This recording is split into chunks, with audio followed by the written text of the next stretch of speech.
বেরোনোর সময় এত তাড়াহুড়ো লাগে তখন ঠিক করে তোমাদেরকে কিছুই দেখাতে পারি না। যাই হোক, গিফটটা যদিও কালকে নিয়ে এসছে তখন আনপ্যাকই ছিল, মানে এখান ওপর থেকে গিফট প্যাকিংটা হয়নি আর কি। তো তখন শেয়ার করব করে আর করা হয়নি, এখন প্যাকিংই হয়ে গেছে।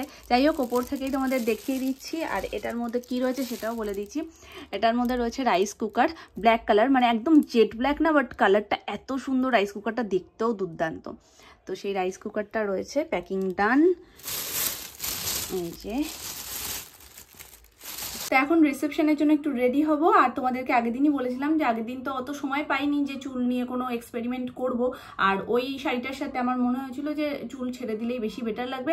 তো চলো, আজকে ভাবছি অনেকটা মামপুর রিসেপশনের মতন হেয়ারস্টাইলটা করব, কিন্তু এক্স্যাক্ট সেটা করছি না, ওই রকম হেয়ারস্টাইলটা ক্রিয়েট করার চেষ্টা করছি, একটু তার মধ্যে নতুনত্ব নিয়ে। তাই আই থিঙ্ক আজকের হেয়ারস্টাইলটাও তোমাদের দেখতে খুব ভালো লাগবে। এখন নর্মাল হেয়ারটাই রয়েছে, দেখতেই পাচ্ছ। ফার্স্ট আমি একটু ভালো করে ক্রিম্প করে নেব, তবে 60% করবো, পুরোপুরি করবো না। পুরো করলে চুলটা অনেকটা ফুলে যাবে, আমি চাইছি না আজকে অনেকটা ফোলাতে। মিডিয়াম যেই ভলিউমটা সেটাই আমার লাগবে। যতক্ষণে হিট হচ্ছে, তোমরা আমাকে অনেকেই জিজ্ঞাসা করছিলে যে আমি কিসের ক্রিম্পার ইউজ করি, তো আমি রোজিয়ারটা ইউজ করি, এই যে। আর অনলাইন থেকেই নেওয়া, কিন্তু অনেক আগে নেওয়া, লিঙ্ক তো আমার কাছে নেই। আর একটা জিনিস তোমরা জিজ্ঞেস করছিলে, হেয়ার সেটিং স্প্রে। তো আমি এই হেয়ার সেটিং স্প্রেটা দেখছিলে এক্ষুনি পড়ে যাচ্ছিল, কেন জানি না। আমি তোমাদের সাথে কোনো মেকআপ প্রোডাক্ট বা কোনো কিছু শেয়ার করলেই মানে সেই জিনিসটা পড়বেই, কিছু না কিছু পরেই, এটাও পড়ে যাচ্ছিল। তো আমি এই হেয়ার সেটিং স্প্রেটা ব্যবহার করি। তো চলো, যে কোনো একটা সেরাম ভালো করে একটু চুলের মধ্যে ম্যাসাজ করে নেবে। মেন কথা, তাকধিনাধীন করে নেবে, কারণ যে কোনো হিটিং টুলসই হেয়ারের জন্য একদমই ভালো না। ওটা কিছুটা ম্যানেজ করে দেয়, তোমাদের ডাইরেক্ট হেয়ারের ওপরে হিটটা পড়ে না। আর তার সাথে সাথে পরের দিন যখন তোমরা নর্মালি কোনো হিটিং টুলস ব্যবহার করার পরের দিনই শ্যাম্পু করে নেওয়াটা আমার মনে হয় বেটার, তাতে চুলের ক্ষতিটা কম হয়। তো দেখতেই পাচ্ছ, আমি খুব ডিপ প্রেশার কিন্তু দিচ্ছি না, জাস্ট হালকা হালকা করে পুরো হেয়ারটাকে ক্রিম করে নিচ্ছি।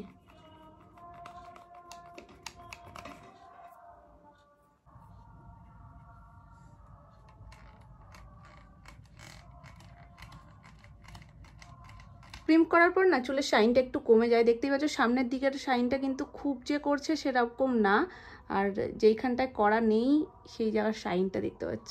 তো চলো এবার next step. So first step হচ্ছে আমি পেছন থেকে হালকা একটু পাফ করে নেব, যাতে হেয়ার স্টাইলটা বেশি সুন্দর লাগে। তুমি অল্প অল্প করে পার্ট নিয়ে ব্যাক ব্রাশ করে এভাবে পেছনে দিয়ে দেবো। জাস্ট অল্প একটু পার্ট এই সাইড থেকেও নিলাম, সেমভাবে ব্যাক ব্রাশ করে দিয়ে দিলাম। আর পেছনে জাস্ট হালকাই আমি পাফটা করব, যার কারণে খুব বেশি হেয়ার আমি ব্যাক সাইডে দিলাম না।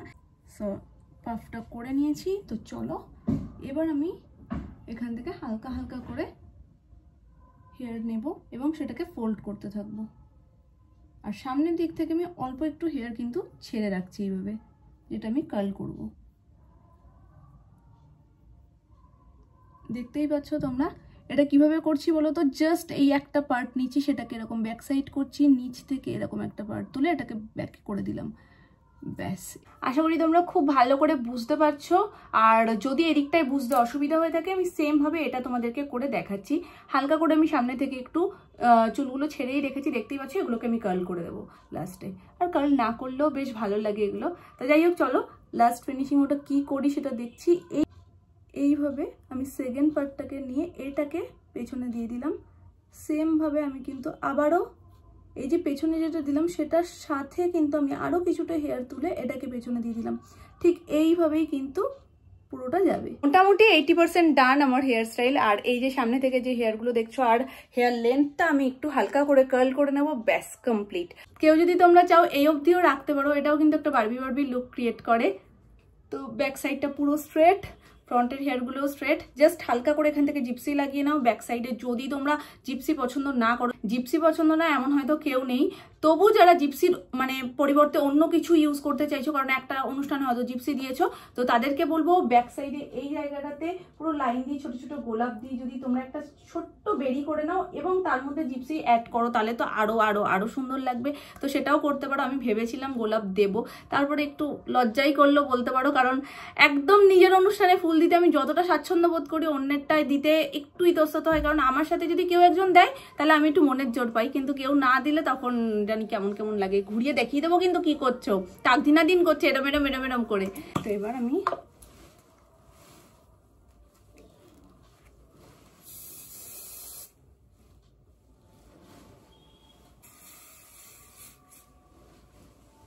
সো এই হচ্ছে গিয়ে আমার ফাইনাল লুক। তোমরা অবশ্যই জানিও কেমন লাগছে।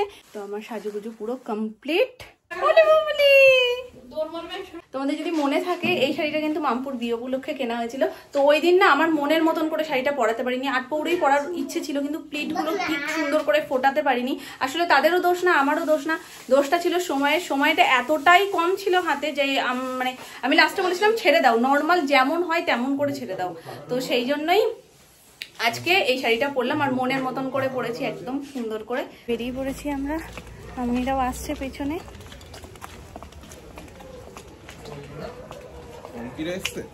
ফোন করিনি, একটা ফোন করে দেখি দাঁড়াও। বাড়ি থেকে বেরোতে বেরোতেও মনটা খারাপ লাগছিল। হ্যাঁ একদম দেখো দারুণ টাইমিং। না না আসতাম মোটামুটি 10টার আগেই আসতাম, টোটোর জন্য অনেকক্ষণ দাঁড়িয়ে আছি, প্রায় 40। যাক মেশো এসে গেছে, এবার ভরা মানে ভরা ভরা ব্যাপারটা। আগের দিন একসাথে গেছি, আজকে যদি একসাথে না যেতাম তাহলে মনটা খারাপ লাগতো। এই যে আমার মাম্মাম, আমার মাম্মামকে দাঁড়ো সামনে থেকে একটু দেখাই। আমার মাম্মাম ব্লেজার পরেছে। ওরে বাবা রে, আলো কম। চলো, হচ্ছে ছেলের বাড়ির গলি আর এই হচ্ছে মেয়ের বাড়ির গলি। আর এই যে আমাদের ভেনু, বিয়ে বাড়ি প্লাস মাঠটা নিয়ে ওরা করেছে।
আমরা কনের সাথে দেখা করে চলে এসেছি মাঠে। আর মাঠটাও ভীষণ সুন্দর করে সাজিয়েছিল।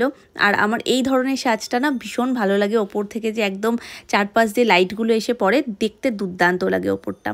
তো অল ওভার ভীষণ সুন্দর হয়েছে সাজানোটা। আর মাঠে বেসিক্যালি খাওয়া দাওয়ার অ্যারেঞ্জমেন্টটাই করেছিল। আর ওই সাইডটাতে মানে ওই কর্নারটাতে ডান্স হচ্ছিল সবার। আর এত লাউড মিউজিক ছিল যে আমি তোমাদের সাথে এখানে কোনো কিছু কথাবার্তা শেয়ার করতে পারছিলাম না। এখানে সবাই ভীষণ আড্ডা মারছিলাম। আসলে এই অনুষ্ঠানগুলোতেই সবাই একসাথে হয়েই দেখা হয় বহুদিন পর, আর জমে থাকা সমস্ত কথাগুলো তখনই বেরিয়ে আসে। তো যাই হোক, চলো, রাতও অনেকটা হয়েছে, আমরা চলে এসেছি খাওয়া দাওয়ার এখানটাতে স্যালাড আর প্লেটগুলোই ছিল। আর আজকের পুরো মেনুটাও তোমাদের সাথে আমাকে ভয়েস ওভারেই শেয়ার করতে হবে। তবে হ্যাঁ, একটা জিনিস যেটা না দেখালেই নয়, সেটা হলো ওরা ফাটিয়ে মজা করছে, ডান্স করছে, সেইগুলোও তোমাদের সাথে শেয়ার করবো। তবে সেটা যেহেতু ওই কর্নারে, আমি ওই কর্নারে গিয়ে তোমাদের সাথে বাকিটা শেয়ার করছি। তো চলো এখন পেট পুজোটাও সেরে ফেলা যাক। তো এসে গেছি এখানে। তো ফার্স্ট ছিল কড়াইশুঁটির কচুরি। তারপর ছিল চানা, আর চানাটা বেশ টেস্টি করেছে। দুবারেরই চানাটা আমার ভীষণ ভালো লেগেছে, কারণ বেশ ঝাল ঝাল, অন্যান্য জায়গায় ঝালটা একটু কম থাকে আর আমি ঝালপ্রেমী মানুষ।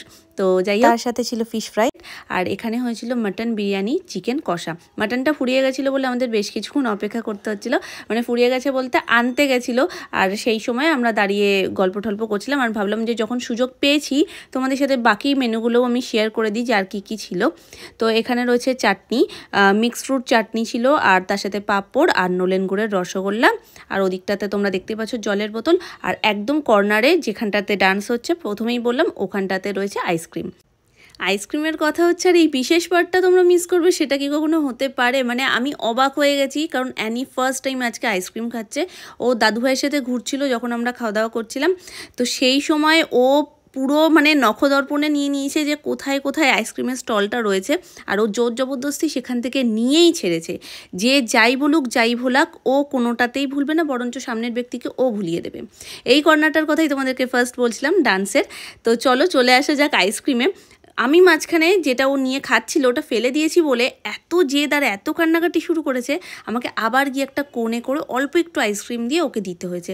জাস্ট ওপরে যেইটুকু দেখছো ওই লেয়ারটুকুই রয়েছে, ভেতরটা পুরো ফাঁকা, আর মাঝখানে শুধু খালি কোণ এনে দিয়েছি বলে ছুঁড়ে ফেলে দিয়েছিল।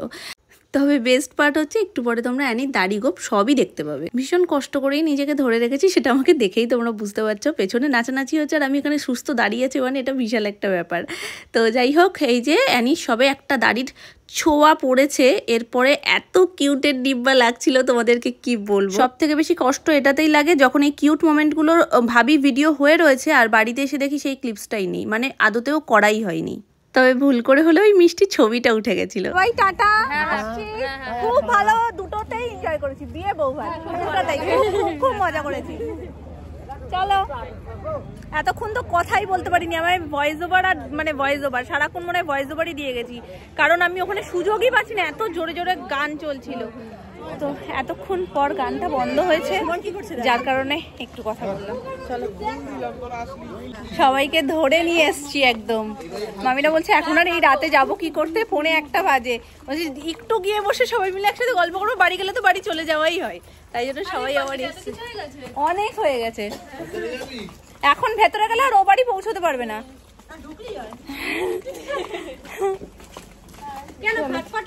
সব হয়ে গেছে, হ্যাঁ সব সব কমপ্লিট, সব কমপ্লিট।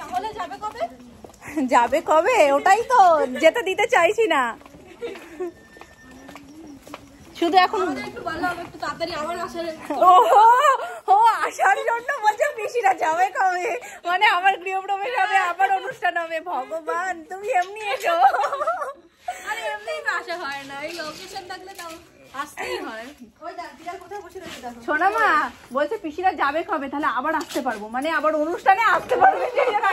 তুমি এমনি এসো, পিসিদের যেতে হবে না, মানে পিসিরা ও বাড়িতে গেলে গৃহপ্রবেশ হবে, তাহলে আবার ও সেখানে আসতে পারবে। হ্যাঁ চলো আসো। না গো, গেলেই মনটা খারাপ হয়ে যাবে, বাড়ি পুরো মানে ইয়ে হয়ে যাবে। এসো সবাই। আজকে বিয়ে বাড়ি কেমন লাগলো মাম্মাম তোমার? ওরকম কানে কেউ পা দেয়? আজকে সকালবেলায় ঘুম থেকে উঠেছে আর সেই মুহূর্তে গান চালিয়েছে, আর গানের আওয়াজ শুনেই মাম্মাম আমি বিয়ে বাড়ি যাবো। তুমি আজকে কি খেয়েছো?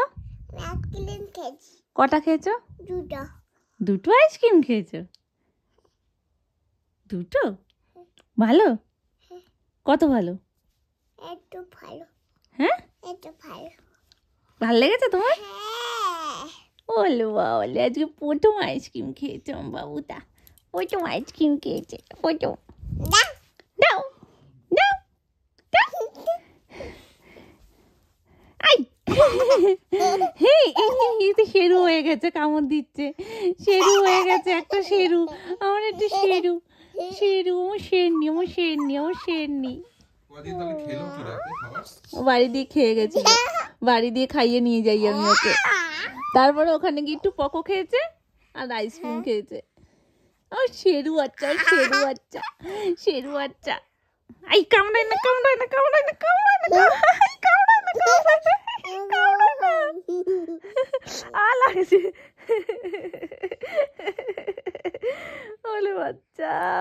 শেরু বাচ্চা, আমার শেরু বাচ্চা, আমার শেরু বাচ্চা, শেরু বাচ্চা। কি শিখেছি আমরা? মিয়াও মিয়াও মিয়াও মিয়াও মিয়াও মিয়াও মিয়াও মিয়াও মিয়াও মিয়াও মিয়াও।